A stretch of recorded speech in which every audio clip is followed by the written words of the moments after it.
рокот веќе тече, тој истекува утре на полноќ, односно 48 часа по поднесувањето на приговорите од подносителите на листи во архивата на ДИК. Секако, во моментов течат подготвителните действија за разгледување и одлучување по приговорите. Државната изборна комисија има правилник за разгледување и одлучување по приговори и во моментот во тек се действијата согласно тој правилник. Токму од таа причина седницата се закажа за утре, часот се уште не е определен, меѓутоа со оглед дека ќе биде јавна седница, ќе бидете секако навремено информирани за часот во кој што ќе се одржи.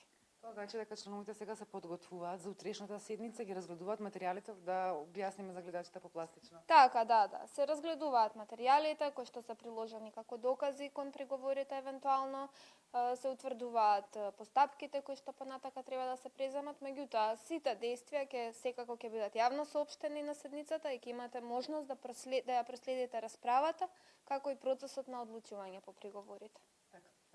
Зашто се однесуваат овие приговори, да повторим уште еднашка, и каква е процедурата понатаму, доколку има жалби и која е процедурата? Така, дел од приговорите се однесуваат на постапката за гласање, додека останатите се однесуваат на постапката за сумирање и утврдување на резултатите.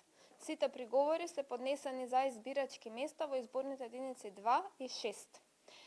Доколку некој од подносителите на листи не се задоволни од одлуката која ќе ја донесе Државната изборна комисија, тие имаат право на тужба до управниот суд во рок од 24 часа откако го добиле решението од ДИК.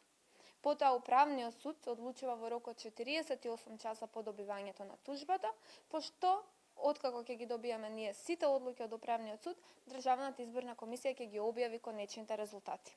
И сега го спомнавте можното повторување на гласањето.